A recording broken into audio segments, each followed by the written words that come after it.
Welcome to Aligned and Abundant, the podcast where authenticity meets practicality, compassion, alignment, and abundance.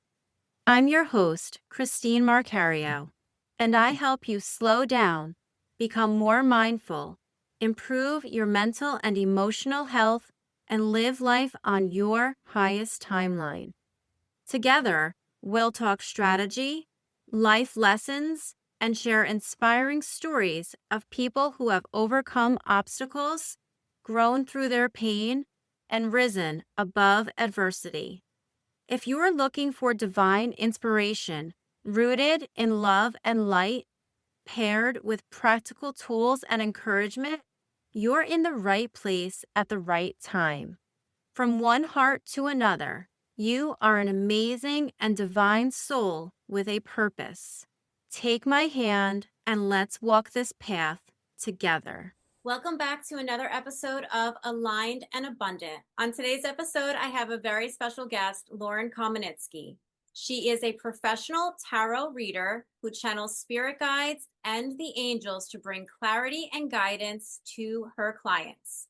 Through her readings, she helps individuals understand the soul work they are currently experiencing, reconnect with their inner wisdom, and release patterns of limitation and fear. Her purpose is to empower and support each of her clients in activating their next level of consciousness and stepping more fully into their divine potential. Lauren, welcome to the show. Thanks for having me. I'm so glad that you're here, and I'm so happy that we were able to connect. I know that we kind of operate in the same circles locally, and it's been a pleasure to get to know you. I think I met you for the first time at an angel ascension workshop, and it's like, ooh, this girl is so cool. She knows so much. She's so divinely connected. And also, I didn't realize at the time that you are also a middle school teacher, so we can relate and vibe on so many different levels there. That's So true. excited to have you here. And I would ask for you to start by telling me a little bit about what you currently do in your everyday life as far as spirituality, and then we'll kind of dive into like how you came to that path.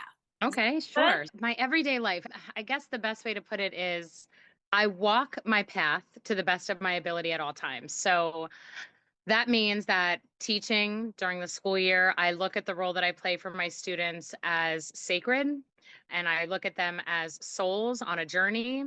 And I see my role as a teacher as an opportunity every day to empower my students and to gift them with a positive self image, raise their self esteem, give them their strengths, help them understand what their strengths are. So, in terms of my spirituality, I really look through the eyes of soul towards everyone that I know. That's been my life experience, really. I'm a Scorpio sun.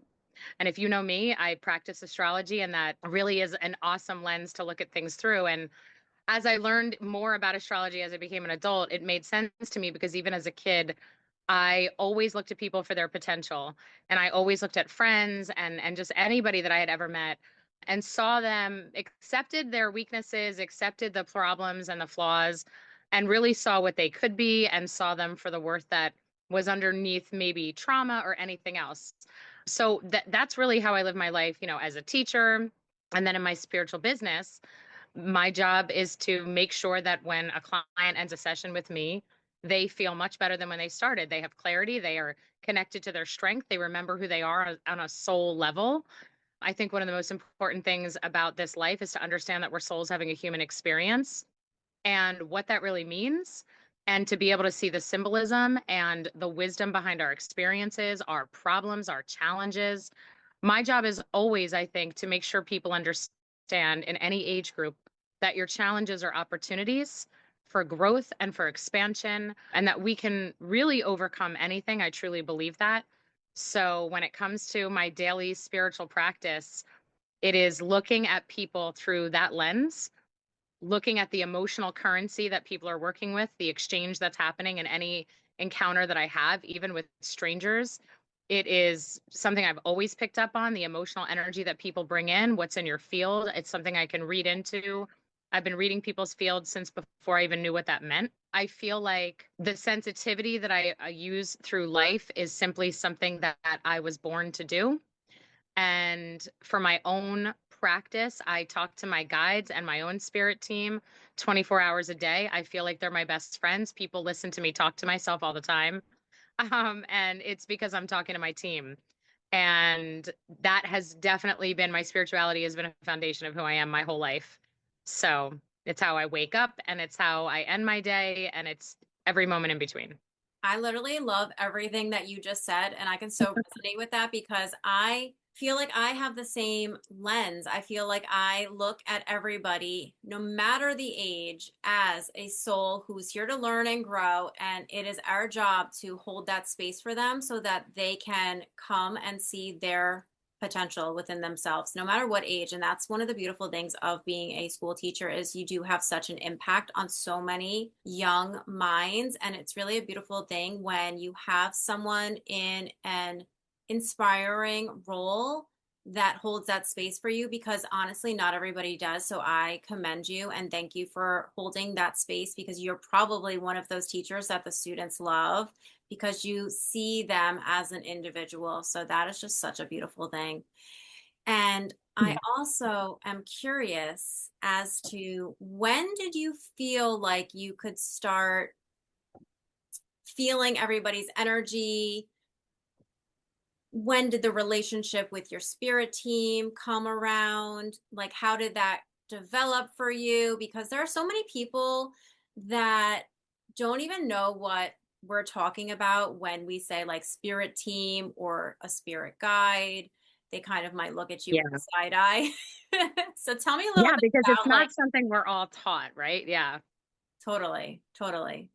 Yeah, so I was raised Catholic, which means that I was not taught that. I was taught to pray for sure and to pray to Jesus every night. That was something that, was our daily routine at night, which was beautiful and necessary and still a part of what I do with my own son. But I think that when it comes to tuning in to people's energies, their emotions, and kind of reading people, that was something I was doing my entire life, not with any conscious thought whatsoever. I mean, I remember being a kid and being in class, and I think it was third grade, and we had this assignment where we had to prepare to lip sync to a song of our choice. And I had already gone and I had done my song, and this one student got up and they weren't prepared at all. And they were absolutely mortified. And the teacher was berating them in front of the whole group. And I guess the teacher really wanted this song to be performed for whatever reason. And I remember thinking I could feel the embarrassment of that child. And I was just inwardly cringing at what I could feel in them. It was so intense. And I raised my hand. I said, I'll do it for them. And the teacher kind of looked at me. She's like, "What? Okay, come on up." I didn't know the song. I didn't know what I was doing. All I knew was that I had to take that off of them. I had to get them out of the spotlight and help them because it was crushing them, that feeling of embarrassment. And that's how I've always been. I've been somebody who I don't get embarrassed really easily. I will want to alleviate suffering wherever I can when I see it. It's like an urge. And so I was doing that when I was a kid. I would try to boost people up and, say things that I knew somebody needed to hear. It wasn't for a really long time until probably I was in my 20s by the time I understood that I was channeling, that I was actually channeling spirit wisdom, and I started to learn how it actually felt in my body. But prior to that, it would just be like, I think this is what somebody needs to hear. This is what I need to say. This is what I need to do. This is the support that I need to give. But now I understand when I look back, I understand that I was being guided in those moments to be an angel on earth because we all serve each other at different times as angels for sure. So when it comes to understanding my spirit team, I went through, like I said, I was raised Catholic, but when I was in high school, I joined a youth group, which was life changing. And the youth group was amazing. It taught me how to pray in a different way. It taught me how to study the Bible in a different way, how to worship in a different way. And it really fed my soul in so many ways. But the youth group over a couple years' time kind of shifted and became toxic. And I started to pick up on energies that didn't resonate. And I have since learned to trust that for sure. And at the time, what picked up as toxic energy. Okay, so there were toxic patterns that we don't have to get into, but there was manipulation at hand, and basically the people that were running it were having their own issues because humans are flawed, and their flaws impacted the youth group and so on. So I had to leave, and I was lost for a little bit because that youth group fed my soul spiritually in a way that I really needed, but at that point had kind of made religion leave a bitter taste in my mouth. By that point, I was an older teenager, and there had been some shame involved where they kind of ostracized me for leaving. So, spirituality in my early 20s was a difficult thing for me because I craved a spiritual connection, but I had only ever known Catholicism, which was an organized religion. And then the unstructured spirituality of the youth group was beautiful, but then it turned into a toxic situation. So that really disheartened me. So I would say in my early to mid 20s, I was really searching. I would try different churches. And it wasn't until I started reading books by Brian Weiss. I don't know if you've ever read anything by him. No, I Um, haven't. Oh my gosh, Messages from the Masters was the first book I read. My dad had already been reading him and had given it to me. And that was it. That put me on a path of reading certain authors and learning really about what past life regression was and past lives and reincarnation, which was not taught, in my Catholic education. And it just opened my eyes to this whole other perspective, and everything started to resonate completely differently with this idea of, okay, there is so much more than just the organized religion part of what I've experienced. And even in any way, because that youth group was also organized and had its rules and had its expectations, which was where a lot of things went wrong. And so my mid to late 20s started me on a journey of reading different authors that just filled my soul with something that felt like such truth. And then eventually I met a woman who is a healing medium who absolutely was one of the biggest mentors in my life. And when I walked in for my first session with her, she introduced me to my guides and to one guide in particular at the time who was working with me on communication because my mouth used to get me into trouble. And she was helping me with refining my speech and delivering messages with tact, which was something I really needed. And it cracked me up because when I understood that, I thought, this makes total sense. And that's when I started my relationship with my angel team, understanding that they are so much more involved than just the prayers at night before bedtime. I developed a dialogue with my team in spirit, understanding that they're like my besties and that I can say a prayer, ask a question, request help at any time and get a response and see in real time in my everyday life true change. And that really just solidified my spirituality and understanding that I did not need anything organized. I just needed to follow my own heart and the voice of my soul. And over the years, I've acquired so many teachers that I trust. And whether they're in person, in our local community, online, authors, you name it. Now I trust inherently when someone resonates with me because that was something that it took me a long time to trust. There was a lot of self-doubt because a lot of the training as a child was in trusting what you're born into, trusting what you were taught, trusting what the elders of a church said, and the belief that we were separated from God or unworthy to communicate directly with God or unworthy to even consider ourselves anything but a sinner. That was a lot of healing on my path. And my spirit team really helped with that because it really just empowered me to understand that I get a direct line to heaven all the time. Honestly, it's so amazing when people do realize that because your perspective on life really, really changes. It I can does. relate to what you said. There was a period in my life where I was trying to see where I fit in and like I wanted to have a religion. I wasn't really raised with like any type of specific religion, so I kind of had the opposite. And I wanted to like have some guidance and have some guidelines. So back in the day, I don't know if you remember like those books for dummies. So Yeah. they had one at Barnes and Nobles that was like religion for dummies. So I went through like every single page highlighting where I fit, and there was no specific obvious answer. So eventually in time, Yeah. I discovered that I am my own church with my own beliefs, my own connection to the divine. And that Yeah. is it. And yes, like I love that you mentioned, like, yes, it doesn't just have to be when you're praying at night. I love that you can have that constant communication with your spirit team and then watch in real life as things unfold or signs come across your path, guidance, whether it's like 444 on the clock every single day to get your attention. That is the beautiful thing about becoming more in tune with your spirit team and just with your intuition and with yourself.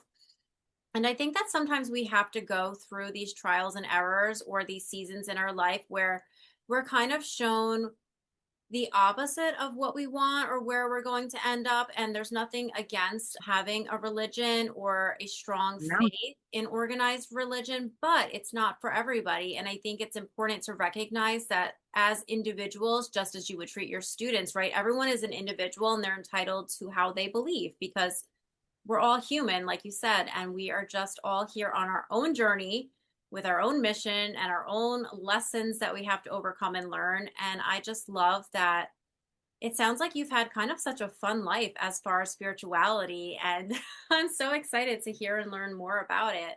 Yeah, What I mean, it's taught me discernment. Just like you said, everyone will resonate differently. Here's the thing, here's what I believe. Everybody needs some type of spirituality. Everyone needs the recognition that they are an eternal soul in a human body, and that this lifetime is an opportunity to experience and to create and to grow and to heal. So, in whatever capacity that spirituality is served, right? Whether it's through an organized religion of any sort, there is no limit to what will resonate. Whatever it is that feeds your soul, feed your soul. Just make sure you honor that part of you, because that to me is where hope comes from. It's where we can practice sacred rituals that honor the experience that we're having. I think there is so much beauty to different religions. I've studied a lot of different religions at this point. There's parts of Christianity and Roman Catholicism, like I grew up with, that I absolutely love. I mean, I can walk into a church and just sit for hours in silence and just love the absolute sacred energy that exists there. And I can read the rituals and the beliefs and the teachings of other religions and feel the truth of those as well. There, to me, is truth across every religion and every piece of history. It's up to us to understand the difference between the truth and what may have been manipulated throughout history by men and by power and by, underhanded reasons. But I think there's beauty and truth to everything. So whatever resonates with somebody, that should always be honored, because I think it's an integral part of what keeps us whole and what gives us a foundation just for dealing with the challenges that life throws at us. Exactly, 100%. And then expressing discernment in what it is that you're looking at from an outside perspective, if it doesn't resonate with you or if it does.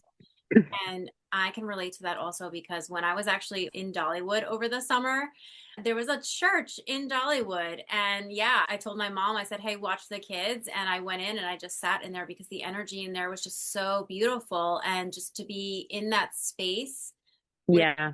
people go and they connect with God or the universe or source, whatever they want to call it. And it's just such a beautiful thing that we do have so many spaces available if you wanted to go somewhere physically, but also I feel that you can connect anytime, any place, anywhere because you are always connected. And that's the beautiful thing about practicing what you believe and making that connection to your life force and your life energy. I totally agree with you that we are a soul having a human experience. And I don't necessarily know that everyone thinks or believes that. Of course, we know that not everyone does think or believe that. So it's just, I find it so fascinating that as light workers, we are here to spread like love, kindness, and awareness, getting people to realize that there's so much more to this life than sometimes we get caught up in, like the everyday, getting on like the hamster Yeah. wheel of just spinning in circles and then just not finding the joy, the happiness, the love, the light, and then the connection that is really easily accessible and available, especially through platforms such as Zoom, right? We don't even have to be in the same country if we want to communicate.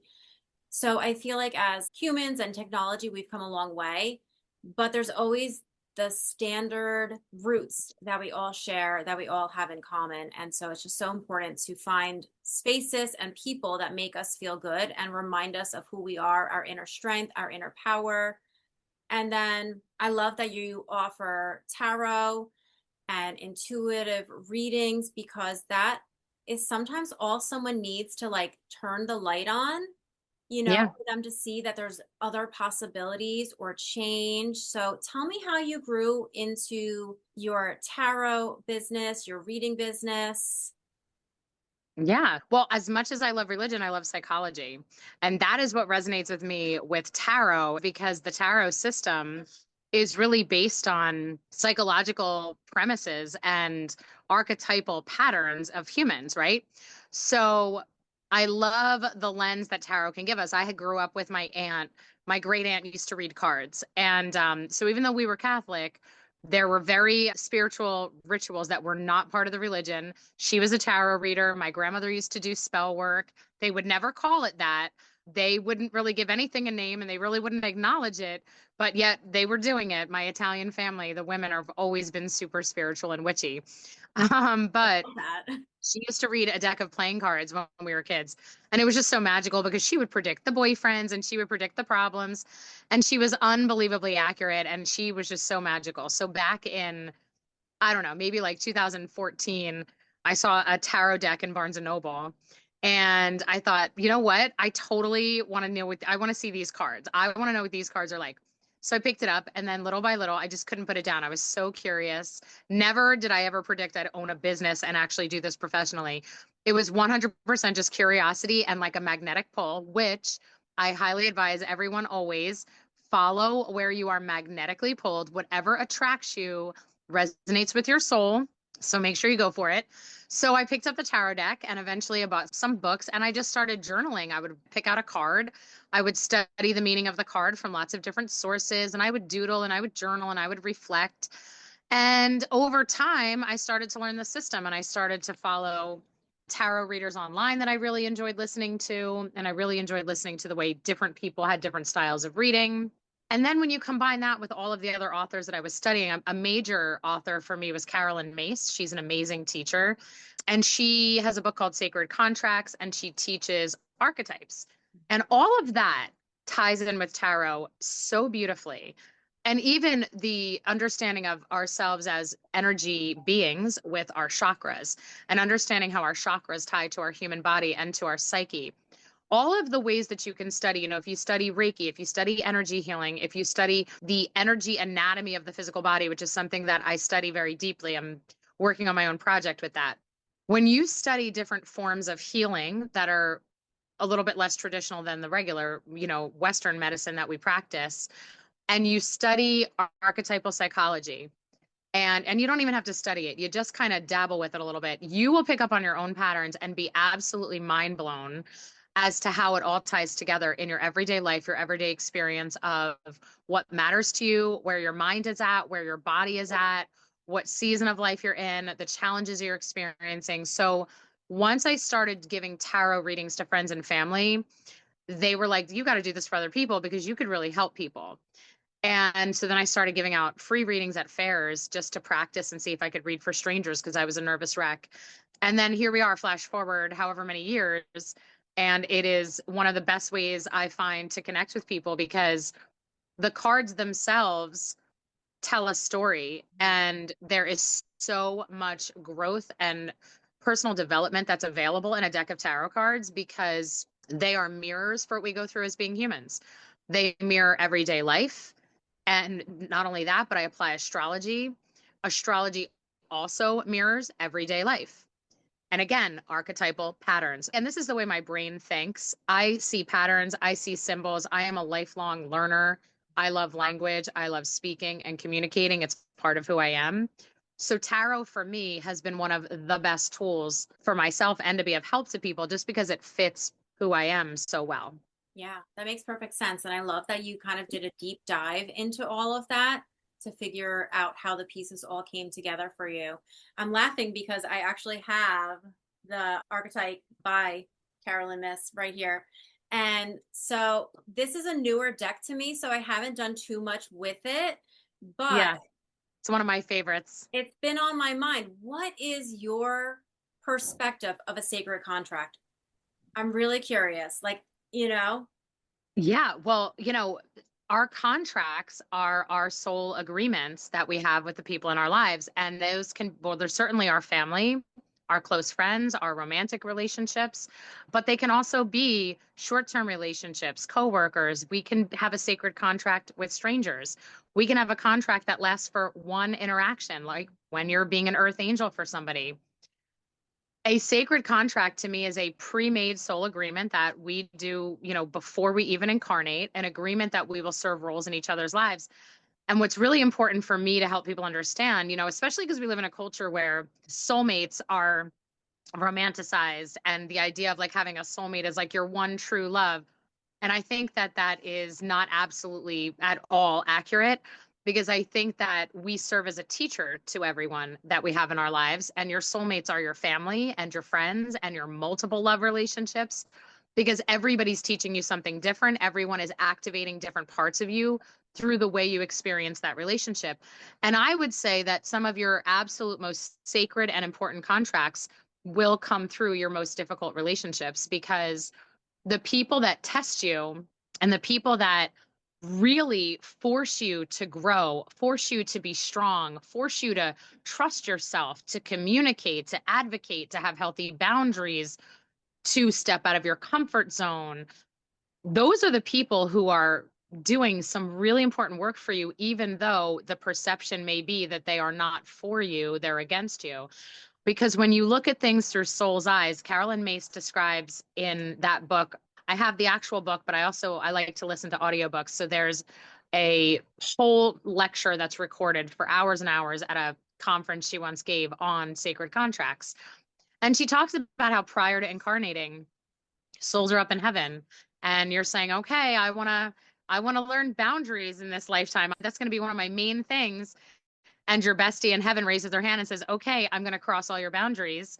And you're like, okay, and you high five and you come down. And then that's a husband or a wife who is, abusive or just mistreating you or taking advantage of you. And you have the people pleaser pattern showing up, or you have the bully and the coward showing up. And you see patterns that exist in a relationship where this is a soulmate of yours, but they're playing the role of an adversary because you said you wanted to learn that, and they're giving you the opportunity to learn it. So it's some deep work when you think about it from that perspective, and it makes you appreciate all of the people that play roles in your life. Even if there's some unpleasant roles, there's necessary roles. And I think that I predict that when we cross over and it's all said and done, we're high-fiving again and doing the healing work of whatever pain we might cause each other accidentally. But sacred contracts, it's way more than just the fun stuff. I literally agree with everything that you said. It's been such a curious topic for me because that is basically how I recently learned what it is exactly. And I always felt that there were more than one soulmate for you because it just doesn't make sense that there would only be one. If you have lived multiple lifetimes and have obviously come across so many different souls, that there would just be one person and you're destined to find that one person. And it's so funny because, when you're growing up and you're a teenager, people always want to say, oh, I want to find the one. And I always felt this nudge, like there would be one that is more special than the others in your lifetime, but that there would be more because it just makes more sense. And so the way that I love what you're saying also, the people that love you the most, like the souls that love you the most on your team are the ones that are going to step up and say, hey, I'll be the jerk that treats you horribly to help your soul evolve, to help your soul overcome these lessons that you're trying to learn. So I imagine this big table where you and your soul family are sitting and you're kind of mapping out your life and okay, who wants to be this person, who wants to play this role, and the most loving raise their hand and they support you in that way. So I Yeah. really love how you express that because that is how I feel and that's how I imagine it. And so it's kind of really fun, you know what I mean? And I hope that, I never thought about the end part where we go back and we're like high-fiving each other because that's something to look forward to. Yeah, I don't know. I Beginning. mean, maybe we'll have some hard feelings at some point, but and that's, I mean, listen, I think we do have to heal. I think there's karmic balance that comes in. I think that we do affect each other. We have free will here.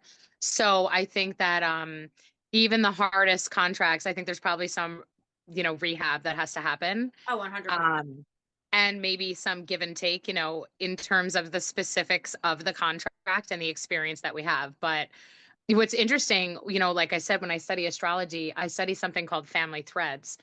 And so if you were to look at the birth chart of you and your immediate family, like your parents and your siblings, you would see overlap of coding on the birth charts that would show that there are aspects within the family of each individual supporting each other in some really specific ways.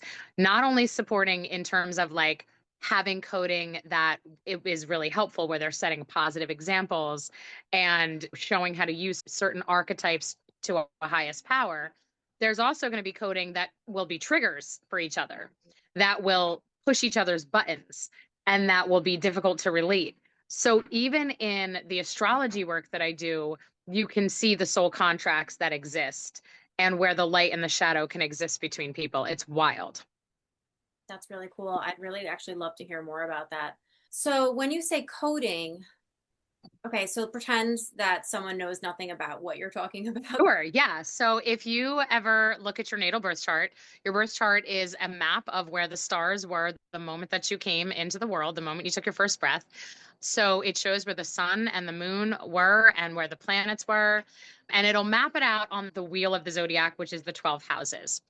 And so your birth chart will be unique to the time and the geographic location of your birth.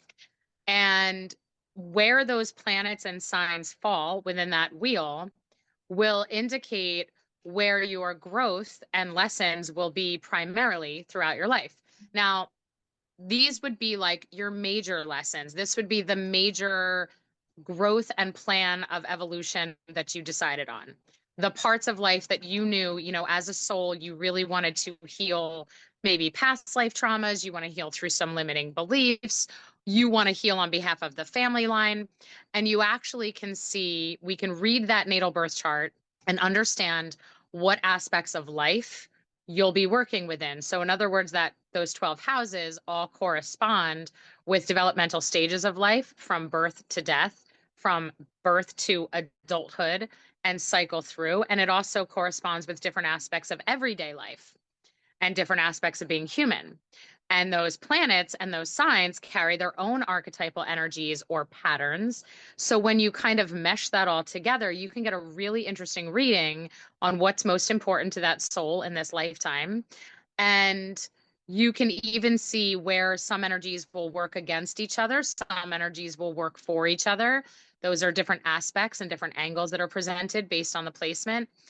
And it makes for really amazing conversation. I can read someone's birth chart initially, and then we can talk about your birth chart a million times after that. And I'll give you more things that I see and tune into, because the natal birth chart to me is an absolutely endless source of personal reflection and personal growth, because it will just make you think about your life, your experiences, your family, the belief system that you were born into, the culture that you were born into, your perception of how it felt to be raised by your parents, your perception of your siblings, the way that you interact with people, the comfort level you have with being seen versus not being seen. I mean, you name it, career, health, well-being, learning, it is all available to you on a birth chart. And it's everyday life experiences. It is not super esoteric. It is like pulling down all of that spiritual stuff from the sky and planting it onto your everyday calendar. And it is just awesome. So when we're talking about the coding, that's what I'm talking about. I'm talking about the specific experiences of patterns of behavior, patterns of thinking, limitations. And that's not just your own stuff, but it's inherited in your family line. So we are all always elevating the family and advancing the family and the way that we live our life. When you think about the opportunities that we have in our generation versus 2 generations ago, we're taking it to a whole nother level, right? That's always going to be. That's why our children are always going to be doing that for us as well. So it's what glass ceilings did you come here to break? What patterns, what cycles did you come here to break? Where are you fated to have the opportunities to grow? Your destiny is how you choose to show up to your fate. So you will be fated to have certain aspects that will be challenging in this lifetime for you, whether that's physical health, mental health, relationships, career. You're fated for certain things. certain challenges that you've chosen, that you have coded. However, your destiny is, how do you face that? You face that with your highest potential and in the light. And that's probably the best way to describe what any work I ever seek to do with anyone is, whether it's a personal session with tarot, using their personal astrology, workshops that I do. My whole goal is always to help people show up to achieve destiny through the experiences that are fated. Does that make sense? It makes perfect sense. And honestly, I feel like there's so much more for me personally to learn there, because it just sounds like you said, like there's just so much opportunity for growth and learning. And I too am a lifelong learner, and I'm always trying to figure things out. And so it just sounds like such an opportunity for growth and expansion for anyone that wants to dive deep into learning about all of that. And for me, I love when I can revisit things, like when I can go back and revisit something to jog my memory or to uncover another layer. So that sounds like something Yep. I honestly love to like dive into, especially in regards to like how you have relationship with your family members. What are the dynamics of, you and your parents, you and your siblings, and to know that there are other tools out there that, like, Yeah. I've heard of like astrology reports and whatnot, and I've done a few here and there, but never in regards to how deep it sounds like that you can go and that is available. So for me, that's just like, wow, that's kind of mind blowing, and I kind of want to dive deeper into that for sure. Yeah, I mean, it blows my mind. That's why I keep studying it. And I mean, I really got into it from, I had a reader, an astrologer that's from Australia. She was amazing. And she did a reading that was a therapeutic astrology reading. And that was by far the best astrology reading I had ever had. And I was like, I need to learn that. That is the lens in which I know I need to work with astrology, because I was always fascinated with astrology. Did you ever used to read like the horoscopes in the back of the Oh, teen of course. magazines and like, and that was always so super fun, but at the Yeah. same time, like fluff and ridiculous Huh. to an extent. So, and certainly not super personal. And so once I had a reading from her, which she was a very different type of an astrology reading than a typical birth chart reading. And that was it. I dove down that rabbit hole of therapeutic astrology, and that's where I still continue to do my studying. And it's just really eye-opening. And I just think that it's a great tool because you start to apply it to your everyday experiences. You start to look at your relationships and the way that you interact in your relationships and the triggers of how people make you feel and why they might make you feel that way. And you start to understand your own needs more. And this is why, like, I love the name of your podcast, because this, to me, this is the tool. These are the tools that I'm describing that I use to stay in alignment. To me, to be in alignment is to be true to yourself and to understand how very unique you are. It does not matter that you're born into a family. You are not necessarily going to be similar to your family in any way other than the fact that you're a part of them with DNA and blood. And that's okay. And that's not a bad thing. But I think, especially for me, I was raised to believe that I had, my mom had a strong influence on me wanting to please her, wanting to do things that made her happy and that she approved of. And I think a lot of people have that from parents where they have to meet expectations. Certainly, generations back, you had to meet the expectations of your parents. Potentially, you were born to serve a role in the family that was predetermined. So when we look at the generational healing, I think a big thing that you're doing here with your podcast and I try and do with my clients is to help people understand you are a unique individual and alignment will look different for you than it will look for other people, and never waste your time comparing. Never try to be like anyone else or follow anyone else's trajectory or path, because everyone has a unique path. And your astrology is a fantastic tool. Human design is a fantastic tool. Um, any of it is just fun. Get yourself the deck of the Carolyn Mace cards, the archetype cards, because you can read. She'll tell you in the book how you could do an archetypal reading for yourself. And you don't even need to worry, are the cards accurate? Because the cards are going to generate questions and thoughts and analysis that will always serve you. It will always develop more self-awareness. And that is how you continue to be in alignment. You think it's metacognition. You have that introspective time of, what do I think? What do I feel? How does this idea land for me? How does it feel in my body, in my mind, in my heart? Does it resonate? Does it not? It's all about learning self-trust, right? Yeah, 100%. There are so many things that I could ask right now, so let me try to stay focused. One thing that I laughed about when you were talking though was there was one point in time where I remember it was like within the past year, I was away with my mom, my dad, my brother, and my kids and all of that. And I adore my family, but there was one point where I like was joking around and I was like, God, this is the family I chose to come into life with me, to incarnate with me. Like this is them, like because there are so many things and so many dynamics that you have to unpack. And even though Yeah. like I've spent 42 years with my parents, there's still so much that I don't know about them, or I don't understand about them, or I've come to know about them. And there's just so much more that we can learn. So that's really interesting. And then going to the human design, I've also dug a little deeper into that. And just recently, I did human design for both of my boys, and they're like the same exact. They're like copy and paste. And I'm like, this is so crazy. No wonder they both love and irk the crap out of each other because they're the same person. Like, I was like, this is wild. But I wanted to become more aware of how to interact with them and what works for them. And so I just feel like as a parent, you always want to learn more about how to help your children navigate life because yes, we all come with some tools and some inner knowing, but at the end of the day, we're all here to support one another, love each other, and again, heal some of that ancestral baggage that might be coming along for the ride. So I want to ask you one question. Do you think that when you heal yourself personally, whether it's like a limiting belief or a glass ceiling that you're breaking, do you believe that it heals back 7 generations? Because that's what I've been taught. And I'm not, I'm just curious as to what your thoughts are on that. And does it heal forward? So that is such a great question because we can get into quantum physics with this one. According to quantum physics, it's all the here and now, right? So the 7 generations behind us, and even I would say further than that, and all the future generations ahead of us, yes, what we're doing now matters across the board. I think one of the best ways that I can wrap my brain around that idea, because I find it really overwhelming to even contemplate. I forget where I read it. Some book I was reading had described it. Imagine that you are the sun and that you are every ray of the sun.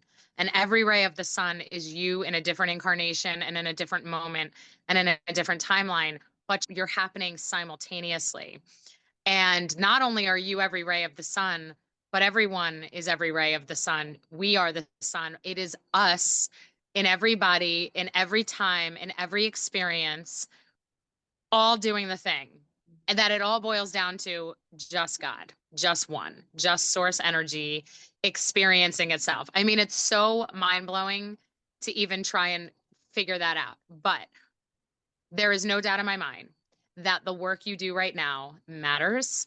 Every win, every challenge we overcome, every time we use our voice when that is a hard thing for us to do, every time we take a chance and take a risk and push ourselves out of our comfort zone or advocate for ourselves or express ourselves authentically, choose ourselves and choose our own well-being, we are doing something for our ancestors and we are doing something for our future and our children. There is just no doubt in my mind about that. I love that because that is exactly how I feel in regards to, oh my gosh, like where do you start with like wrapping your head around that, but also knowing and believing wholeheartedly that it's the truth. And I really have to wonder because I've heard that sun analogy recently. Yeah. And I'm like, where did I hear that from? But it actually really like, it gives me a good visual in my mind Yeah. because it's something like tangible that I can like imagine because it makes so much sense because you can't go anywhere. There might be clouds, but the sun touches everything. Do you know what I mean? Yeah. Even Yeah. if you're on the other side, it's still there. So like, yes, we are all connected. We are all part of the one. My mentor always says, we are not someone, we are some of the one.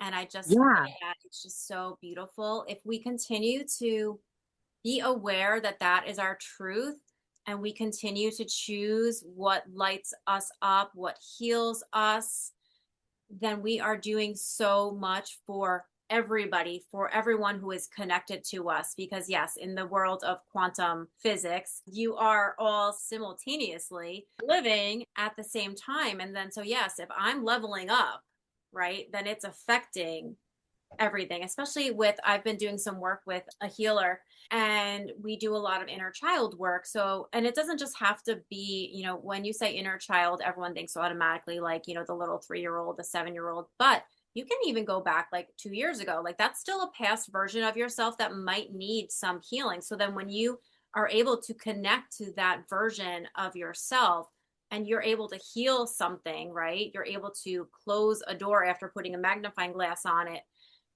You can then become a different version of yourself because you're no longer carrying like those wounds and that hurt. So it's such a beautiful thing. There's so many opportunities out there for people to grow and learn and connect. And I'm just so glad that we had this opportunity, because I've learned so much from you in this short amount of time that we've had together. And I totally want to learn so much more from you.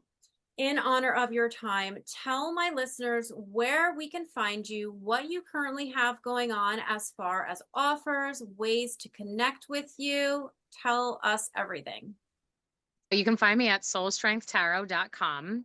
And I have lots of different readings. You go on my intuitive readings menu, a lot of different styles of readings, because I love to be creative with the way I work with spirit. The most recent reading that I just posted and started offering is a birthday reading. It's a solar return reading, in which we actually will look at your solar return birth chart, which is different than your natal birth chart. This is where we look at the chart that represents this year of your life from birthday to birthday. And then we do a deep dive. We don't just do your solar return chart, but we'll look at the astrology of this year for you, the different aspects and themes of this year that are going to be prevalent and important for you. But then we also do some monthly tarot of what to understand energetically for the months of your year. We look at ancestral work. We actually check in with your ancestors. I love this part of it. We get a little pat on the back of your ancestors, get to have a conversation of what they are so proud of and the work that you've been doing for the family, because that is so important.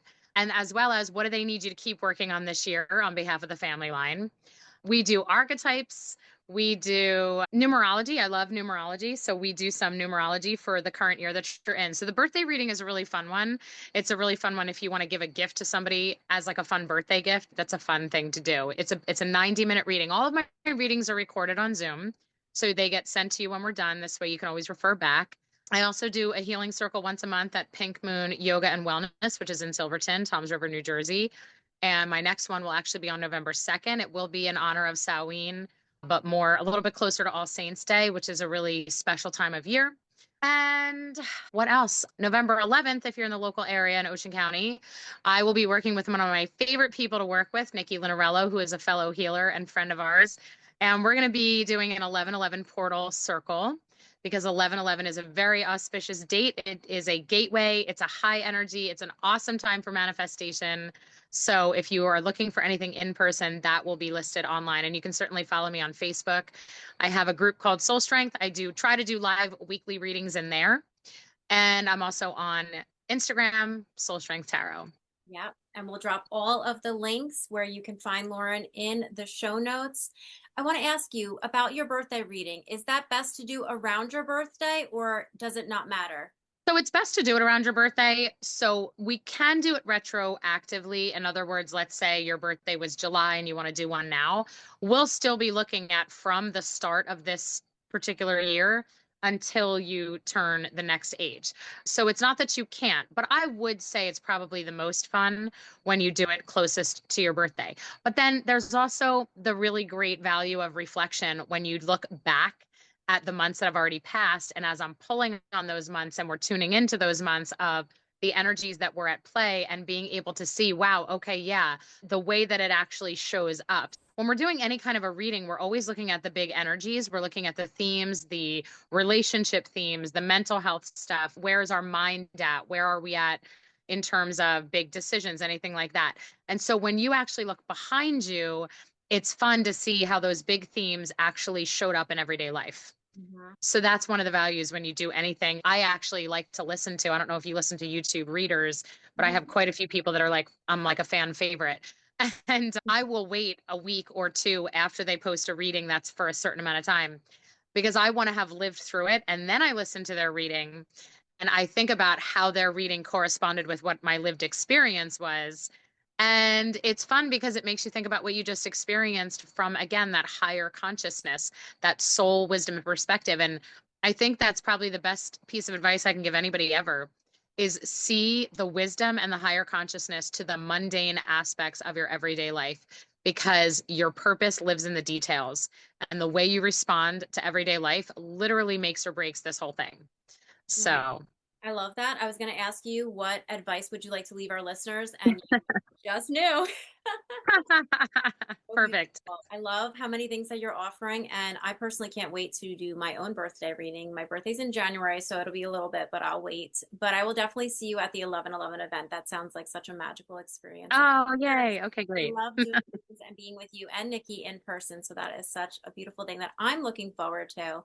I want to thank you so much for joining me on today's episode. You have given so much knowledge, insight, things to look further into. And I personally am just so excited. And I know that my listeners are going to absolutely adore you. And again, I'm going to put all things Lauren in my show notes. You can absolutely follow her. And I highly recommend getting a reading from you or joining one of your live events. Thank you so much, Lauren. Thank you so much for having me, Christine. I love the work you're doing. I enjoy spending time with you. I am always down for conversations with you because it is so much fun.